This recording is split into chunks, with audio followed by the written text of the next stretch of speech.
Yo, what is going on, everyone? My name is Nick, or the Notorious Fantasy, and in today's video, we're going to be doing a 12-team PPR mock draft from the 4th overall spot using FantasyPros Draft Wizard. The roster positions for today's mock are going to be 1 quarterback, 2 running backs, 2 wide receivers, a tight end, flex, kicker, defense, and 5 bench spots. We'll be drafting up against the ESPN pre-draft rankings, so this draft will be like we are drafting over on ESPN. But before we could get on into things, I would like to ask that if you guys are new to the channel and you do end up enjoying today's video, that you please make sure to hit that subscribe button down below. And while you're down there, whether you are new to the channel or not, please make sure that you leave a like on today's video. It would help me out a ton. So without further ado, let's get into this 12-team PPR mock draft from the 4th overall spot over on FantasyPros Draft Wizard. So the draft is going to begin here with Jamar Chase, Bijan Robinson, and Justin Jefferson.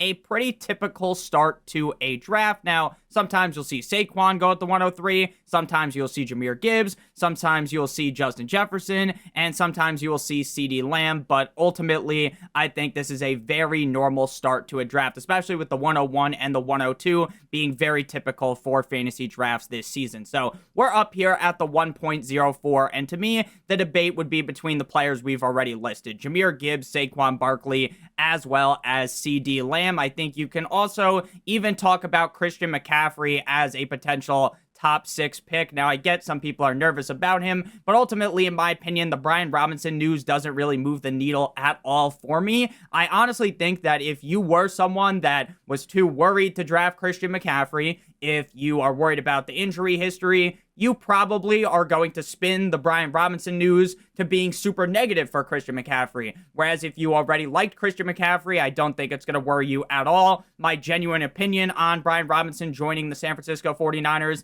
is that I don't think it plays too much of an impact. Maybe he will play more snaps and get more touches than a guy like Isaac Guerendo would have, but I don't think Christian McCaffrey is going to magically just transform and not be a workhorse running back. So I am still 100% ecstatic to draft Christian McCaffrey, but here again is between Lamb, Gibbs, and Saquon Barkley. For me, I have Saquon Barkley ranked the highest. If you wanted to go Jahmyr Gibbs or CeeDee Lamb, I'm not going to argue with you there. It feels like a lot of people are trying to just make every single argument possible not to draft Saquon Barkley. They're trying to make up all of these scenarios like, oh, the Madden curse is going to get him. Oh, the offensive line is not going to play as good. Oh, all these things that could possibly go wrong are going to go wrong. They're going to start passing the ball a crazy amount, right? This is one of the best running backs in the NFL on one of the most run-heavy offenses in the NFL with one of the best offensive lines. To me, it's a classic don't overthink things. A lot of people overthunk Saquon Barkley last year, and people are trying to do it yet again. After Saquon Barkley, Jahmyr Gibbs, CeeDee Lamb, Christian McCaffrey, Puka Nacua, Malik Neighbors, Amon-Ra St. Brown, Ashton Genty, Devon Achane. The second round opens with Nico Collins, Jonathan Taylor, Brian Thomas Jr., A.J. Brown, Drizzy Drake London, Josh Jacobs, Derrick Henry, and Brock Bowers. I have no idea why Josh Jacobs' lips are all zoomed in like that. Just thought I would mention that because none of the other players are like that. Now, Derrick Henry falls to the 207. That is not going to be normal. Now, there are people like myself that have some question marks about Derrick Henry. Hey, can Derrick Henry really do it again at this age? Is the age cliff going to hit him from out of nowhere like an RKO from Randy Orton? But even with those question marks, he shouldn't fall past like the 204. The 207, if you start your draft CeeDee Lamb, Derrick Henry, that is an absolute wet dream. But honestly, the reason why I call it a wet dream is because it's not very likely to happen, in my opinion. I don't really think in a lot of leagues you'll be able to get CeeDee Lamb and Derrick Henry. I'd say that is probably close to impossible unless your whole league straight up hates Derrick Henry. So we're back up on the clock here. Just one tight end through the first 20 picks of the draft. Very typical, though. It's not like previous years where you see a tight end go inside of the first round. So with the fact that we already have Saquon Barkley, I think the decision here is between 3 players. You are either, because there's no Brock Bowers, you're either going to be going Chase Brown, Bucky Irving, or Ladd McConkey. Now, if you wanted to draft Josh Allen or Lamar Jackson, I don't think this would be the spot to do it. I think you would kind of hope and pray to the fantasy gods that he falls back to you at the 304, because to me, these guys are definitely a bit of a cut above compared to the other players. Chase Brown, the clear lead back on the Cincinnati Bengals, where the offensive coordinator is pushing all the narrative that Chase Brown's going to be seeing a lot of dump-off opportunities, comparing him to Austin Eckler. Bucky Irving, the clear lead back in Tampa Bay. Todd Bowles is pushing the narrative that he's going to be more of a workhorse back in a good offense. Ladd McConkey, the clear wide receiver 1 in LA, a guy who had a much stronger second half compared to a first half of his rookie year, which strongly indicates a breakout sophomore season. So any of these 3 players would be good with me. I'm fine going double running back. I'm fine going running back and wide receiver. This time, we will go with the double running back start. I do have Bucky Irving ranked 1 spot ahead of Chase Brown. But again, if you want to argue, oh, I like Chase Brown better than Bucky Irving, I'm a big fan of both of them, so I'd be fine with either guy at this pick. But we will go with Bucky Irving for this draft. After Bucky, Trey McBride, Chase Brown, T. Higgins, Kyron Williams, Tyreek Hill, and Ladd McConkey. Now, if this was a league where you start 2 running backs, 3 wide receivers and a flex, or 2 running backs, 2 wide receivers, 2 flexes, I think it would be very hard for me personally to pull the trigger on a quarterback at this pick. Why would that be difficult for me? Because when you have to potentially be starting 4 wide receivers weekly, the wide receivers that you're starting won't feel as good. But when you're just starting 2 wide receivers and either a running back or a wide receiver at your flex, I think I am a lot more open to taking a guy like Josh Allen here. Now, if we took a running back and a wide receiver, say we took Saquon and then we went ahead and took Ladd McConkey, or say instead we took CeeDee Lamb with our first pick and then we swung back and took Chase Brown or Bucky Irving, then I am much more open, even in a double flex league or a 3 wide receiver league, to be taking Josh Allen here. But based upon how this league is constructed, I'm fine taking Josh Allen or Lamar Jackson. I do have Josh Allen as the QB1, Lamar Jackson as the QB2, so I will lean with Lamar Jackson, but I will lean with Josh Allen because I have him ranked higher. But if we were in a scenario here where Josh Allen wasn't available, I'd be perfectly fine taking Lamar Jackson. Now, if both Josh Allen and Lamar Jackson were gone, I wouldn't instantly just take Jaden Stormy Daniels because I do have him ranked below the 2 and I do like other players ahead of him. I would be going with Omarion Hampton, a JSN type of player here, but for me, I think it's very clear to go with Josh Allen. At tight end, the only tight end available is George Kittle inside of my S tier, and this just feels a little early for Kittle in my opinion. I like Kittle a lot more from like the 309 to the 312 range, so we're going to go ahead and take Mr. Joshua Allen here. I hate Josh Allen as a Dolphins fan. This guy has ripped my heart out so many times, but I cannot deny the fact that the guy does nothing outside of put up crazy numbers for fantasy football. It doesn't matter if the wide receivers on the team are elite.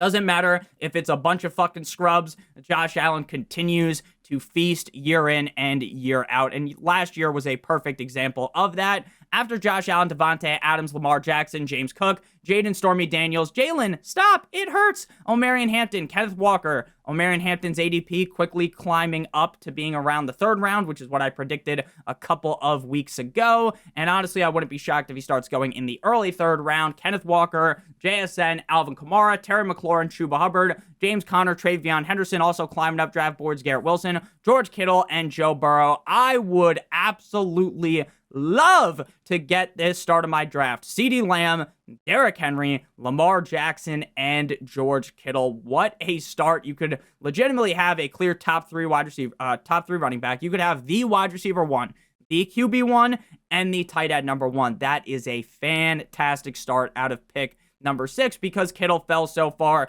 If Kittle ever falls into the 4th round, to me, that's just an insta-click. George Kittle has clear tight end 1 upside in a great offense, and with the weapons so banged up over there in San Francisco, George Kittle's clearly very high up in the target hierarchy. So we have 2 running backs, we have a quarterback, now we just have to spam the draft the wide receiver button. Now, I am not a huge fan of Mike Evans this season. Why, you might ask?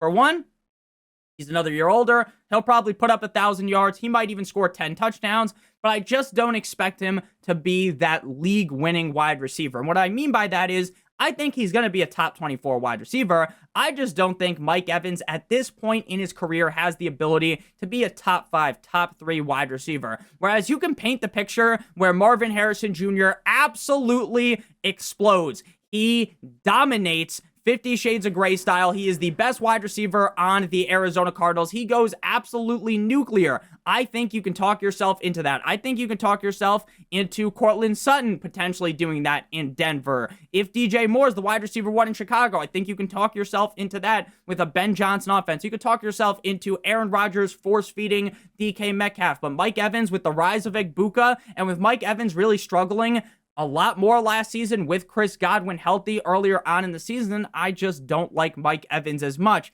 But what I will say is, I'm fine taking Mike Evans here because he feels like a safety net wide receiver. He's never really going to completely fuck us over, so I would be fine taking him here, but I do have Marvin Harrison ranked higher, DJ Moore ranked higher, Courtland Sutton ranked higher, DK Metcalf ranked higher, so I'm going to go ahead and take Maserati Marv. Now, again, if you want to be as safe as possible, take Mike Evans, because I think Marvin Harrison has very high upside and a very big bust upside. And what I mean by that is, I think there's a good chance that he either is a top 5 wide receiver or he's like the wide receiver 67, a complete nutter bust, because the team didn't really use him correctly last year.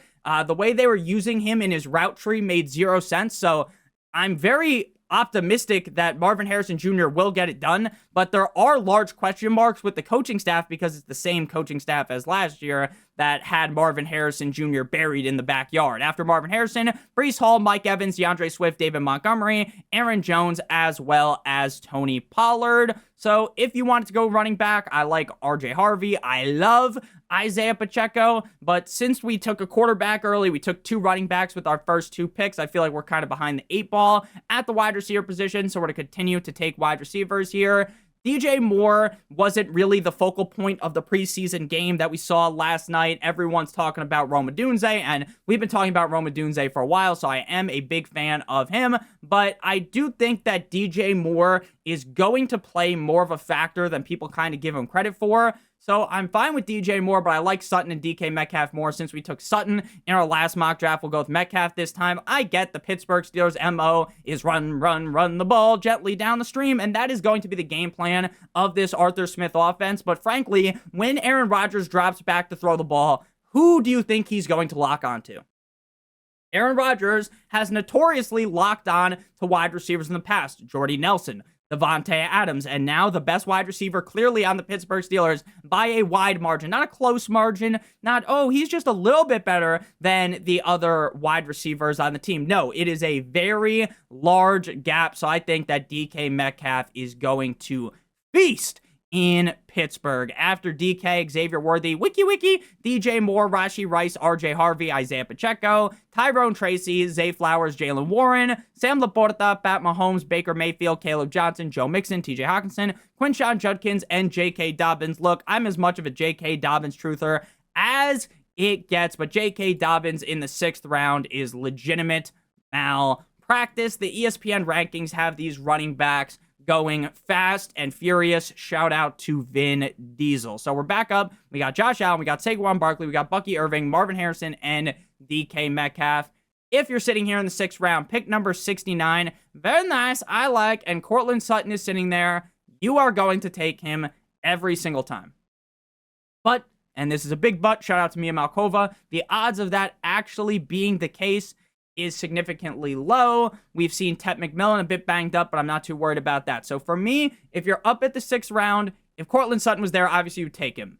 But I don't think he would be available. So Tet McMillan, I also don't think he's going to be available. I don't think Devontae Smith would be available. I don't think Jalen Waddle will be available. So now we move down into this tier. We have seen that Chris Olave is already dealing with an ankle injury. This motherfucker can't stay out of the hospital. And it's actually sad because, you know, Chris Olave really is a very talented wide receiver, but injuries have just completely derailed his career. Derail was a great map back on MW2. I love that map. I always liked snow maps in video games. Just gives me that Christmas feeling. Maybe that's like a child take, but I always liked it. And I was playing that game when I was like 9 or 10 years old, so that makes sense. So we're up here, and for me, we're definitely going to be going wide receiver. And again, I think a lot of these guys would be taken, so it would be either Calvin Ridley or George Pickens for me. I have Calvin Ridley ranked the highest. I really do believe that Cam Ward is going to turn around the culture in Tennessee, turn around the offense as a whole. I mean, this was a guy in Calvin Ridley who was open a lot last year, and the ball just couldn't get to him. It was legitimately sad to watch because Will Levis was genuinely that bad. It was like watching you ever seen one of those silent films where, it's like Charlie Chaplin and it's funny as fuck and everyone's laughing, but it's like silent because, there's like nothing going on in the brain of Will Levis. It's like, you ever seen that, I think it's from The Simpsons, where the monkey is clapping in the guy's brain, in Homer Simpson's brain. That's what's going on in Will Levis's brain, and he's hearing that song from like those old school Call of Duty troll montage where it's like do do do do do do do do do do do. That's all he hears in his brain. Will Levis is a certified bum for the NFL. Now, I'm sad that he is hurt because he is actually fun to watch. He's like if Jameis Winston had no idea how to read. After Calvin Ridley, Courtland Sutton, Travis Kelce, David Njoku, Bo Nix, Kyler Murray, as well as Big Cock Brock. Before we get on into our next pick here, I would like to give you guys a quick word for our friends, our partner over at Underdog. If you're brand new to Underdog, sign up using the link in the video description. You will get your free pick, plus a first-time deposit offer of up to $1,000 in bonus funds, as well as getting my draft guide sent to your email the very next day, as long as you deposit $10 and play through those funds. If you're new to Underdog, you're like, Nick, what is Underdog? It's the best place to play best ball fantasy football. You're like, Nick, what is best ball? Best ball is the best part about fantasy football. It's the draft, and that's it. There's no waivers, no trades, no in-season management. Underdog automatically puts the highest scores into your lineup at the end of every single week. There's no trades, no in-season management, and no waivers. It is incredibly fun. I do a bunch of drafts on there all the time. We did a draft over on my live stream last night, so come draft with me over on there. Promo code Notorious or by clicking on the link in the video description. So back on into things here. Also, if you want my draft guide and you don't want to sign up on Underdog or you're already on Underdog, make sure you sign up over on Patreon. Link in the video description, $12.50. So this is a draft where the quarterback run has kind of occurred. People are starting to panic on the quarterback position. So I'm kind of glad we took Josh Allen where we did. At tight end, a lot of teams already have their tight end, but at some point, time things swing back around to us, we probably won't get either Evan Engram or Mark Andrews. Now, I'm fine risking that and just picking up more wide receiver and more running back value. But based upon looking at the draft board around us, if you wanted a tight end, right, you really liked Andrews, you really like Evan Engram, then this would be the time to pick them because team 8, 9, and 10 do not have a tight end. And by the time things swing back to us, just knowing how fantasy football works, doing drafts for fucking a gazillion years. I've been playing fantasy football since I was 8 years old. I'm now 26. I'm going to unk. This is what happens. The tight end runs happen. The quarterback runs happen. So I could just get my tight end now and feel much better about things, or I can wait. And honestly, I think I might just end up doing that. Evan Engram, Mark Andrews, it's a toss-up. Evan Engram seems like the clear number 2 target in Denver behind Courtland Sutton. Mark Andrews is the big red zone threat in this offense when they pass the ball, when they're not running that bitch straight down your throat with Derrick Henry. Mark Andrews did leave the season on a sour note, dropping that score at the end of the game to ultimately seal the fate of the Ravens up against the Buffalo Bills. Evan Engram kind of fucked everyone over last year due to injury in Jacksonville, but it's a new spot in Denver. Mark Andrews won't have Isaiah likely to start off the season. I have Andrews ranked a little higher, but we have been taking Andrews a lot recently. And again, I try to treat these like my real drafts, right? So if I drafted Andrews, say, 3 times in the last 8 drafts, and I only drafted Engram once, I would probably want to get Engram on more teams. So I would go ahead and draft Evan Engram there. And look, the coach insight says tight end teardrop coming. I saw that coming. Pause. After Evan Engram, Ramondre Stevenson, Javonte Williams, Felipe Franks. What the actual fuck is up with Fantasy Pros putting Felipe Franks in these drafts? It happens every single time I do one on here, which is why I've been doing them more on Sleeper. What the actual fuck are they doing? I don't get it. I don't want to get mad because, again, it's one pick out of the 92 that have happened so far. There's really no reason to panic, but there's also no reason why he should even be getting picked there. Austin Eckler, way too high for Eckler. Even if you think he's going to be very involved in this Commander's backfield, that is disgusting. Devontae Smith, Jalen Waddle, Jerry Jeudy, Justin Herbert, the pervert. Shout out to Madison Beer, Jameson Williams. I'm a scat man, Billy Pop. Cam Scatterbo, George Pickens, Rome Odunze, Tet McMillan, Chris Godwin, Jacoby Myers, as well as Chris Olave. So this is where we're just going to reach up and grab Emeka Egbuka before he gets taken from us. Now, again, in your at-home league, At this point, he might go in the 7th round. He could even go in the 6th round. But if you are in a league with people that are a little bit, dumber, the people that maybe don't watch fantasy content, you're playing with your cousins, your aunts, your uncles, you're playing with not the sharpest knives in the cupboard, he could be here. Frankly, though, again, I want Egbuka, but I actually don't think he'd be available here. I think it is much more likely that Stephon Diggs could potentially be here, or even Ricky Pearsall. I think Ricky Pearsall is probably the most likely to be here, so we will end up taking him. Again, if this was my real draft and I'm taking this, again, we try to take this like a real draft, but again, I'm not going to take someone who I know is not going to be available, because then it's just a useless exercise for you guys. Love Egbuka, love Stephon Diggs. Ricky Pearsall, I'm just all in on the 49ers offense. I think they are going to be dominant this season, and I think Ricky Pearsall is the clear wide receiver 1 in this 49ers offense, in my opinion, with just so many injuries. Now we need to go running back. Sadly, my boy Jaden Bonnie Blue did end up getting hurt in that preseason game. Suffered an ankle injury, no bueno. It didn't seem to be that serious, but we will see how they report things before we jump all over him. We keep taking Jordan Mason. We're just going to continue to do so. He should be going much earlier. The team has basically made it very clear that it's a 1A, 1B backfield with Aaron Jones and Jordan Mason. I do think Aaron Jones is the clear RB1 on this team. He's going to get 55 or 60% of the snaps, but if Jordan Mason is getting as many snaps as he should, and if they're taking out Aaron Jones on the goal line where he was very inefficient last season, then we could see Jordan Mason being a super reliable flex. Or if something happened to Aaron Jones, knock on wood, we don't root for injuries, then we could see Jordan Mason having a phenomenal season. So we're back up on the clock here, and if Travis Hunter is still available in the 10th round, you take him. Even if you're worried about how much he's going to play corner, how much he's going to play wide receiver, all of those worries go completely away in the 10th round, right? I get if you're worried to take him in like the 5th or the 6th round, but if it's round 10, then to me, there's no reason to worry. But again, he's never going to be available here. So we're going to have to keep clicking the wide receiver button, because our wide receivers are much more suspect compared to our running backs here, unless you wanted to take Charbonnet or Jaden Blue and you're just assuming that he's healthy. So again, if Travis Hunter was here, we would obviously be picking him, but I don't think he actually would be. We'll go ahead and get an upside shot. We're just going to keep adding upside with Rashid Shaheed. Rashid Shaheed honestly looked like the better wide receiver of the two, comparing him and Chris Olave last season. Now, the quarterback situation's an absolute disaster, and I fully expect that there are going to be some games where Rashid Shaheed gets completely shut out. He does diddly squat. He scores like 4 fantasy points, but the upside is way too high for me to avoid him late on in drafts. We have 2 more bench spots. We're going to go running back and wide receiver. Don't need a backup quarterback if you take Josh Allen. Don't need a backup tight end if you take Evan Engram. Any other interesting picks going around us? Not really. Adam Thielen going ahead of Leggett is a little bit crazy to me. There were kind of some rumors that Adam Thielen was going to get traded to the Minnesota Vikings, and then those rumors were kind of deaded by yesterday. They really kind of shut that news down. Nothing crazy. JCM, Bill Nye, the science guy. Little Bill goes at the 906.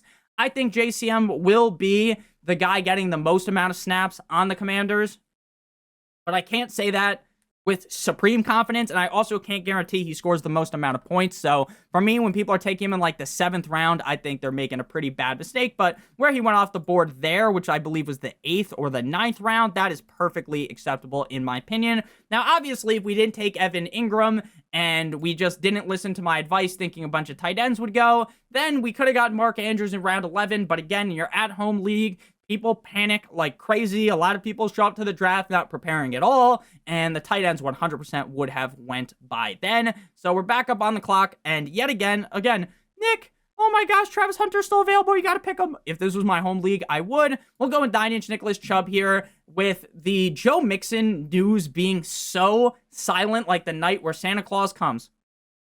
I really don't think that means very positive news for Joe Mixon. I think if we were hearing more about Mixon, it would be more positive news, and we're hearing nothing. I've read some reports that he's doing all these crazy things to try to get better, kind of like how Stafford was doing all these crazy things to get his back right so that he could practice after his back got blown out. Pause. I think that is very, very worrisome for Mr. Joe Mixon. So we have 4 running backs. We have 1, 2, 3, 4, 5 wide receivers. You could go perfectly balanced 5 running backs, 5 wide receivers. But since I'm a lot more confident in my running back room compared to the wide receiver room, I think we're going to take another high upside shot on a wide receiver here. And I like Christian Kirk a ton. I think he's going to be the number 2 weapon in Houston, or Jaden Higgins could be. That's definitely more of a toss-up. I think Marvin Mims is interesting, but we already have Evan Engram. Rashad Bateman's the kind of guy you just play every once in a while, and if you play him, he's either getting you 2 or he's getting 15, but that's kind of the fun in playing him. I like Demario Douglas a ton, the number 2 wide receiver in New England based upon all beat reports. And Jordan Love's also zoomed in like crazy over there. So Demario Douglas, Will Shipley, Drizzy Drake May, Jordan Love Me Tender, Love Me Sweet. And we're back up on the clock here. First, we're going to go kicker. We're going to get the best kicker, Brandon Aubrey. And then for defense, you want to just draft the defense going up against a not so hot offense in week 1. Look, I think that looking at the screen right now, the Chiefs are probably the best defense available. But the Chiefs in week 1 have to play up against Justin Herbert the pervert, and that matchup might not go very well for the Chiefs defense, whereas the Rams get to go up against a Houston Texans offensive line that reeks straight to high Evan. So what you do is after week 1, if you're like, oh, now I got the Rams, and they're going up against the Titans, you'd play them against the Titans. But once they have to go to the link, Philadelphia, where they throw batteries at Santa Claus, you don't want to be playing the LA Rams up against the Eagles. So you stream defenses every single week. I make videos every single week on which defenses I believe should be streamed that given week. So make sure you guys are subscribed if you're new. Whether you are new to the channel or not, make sure you guys hit that like button. It helps me out a ton. Our team is Josh Allen, Saquon Barkley, Bucky Irving, Marvin Harrison Jr., DK Metcalf, Evan Engram, Calvin Ridley, the LA Rams, Brandon Aubrey, Slick Ricky Pearsall, Ricky Rolex, Jordan, the numbers Mason, what do they mean? I'm Shathid, Rashid Shaheed, 9-inch Nicholas Chubb, and the Mario time, Demario Douglas. Thank you guys all so much for watching. Check out one of the videos on the screen if you haven't seen them already. Check out the draft guide, link in the video description over on Patreon, $12.50. I love you long time. Have a great one, as always. Good boy.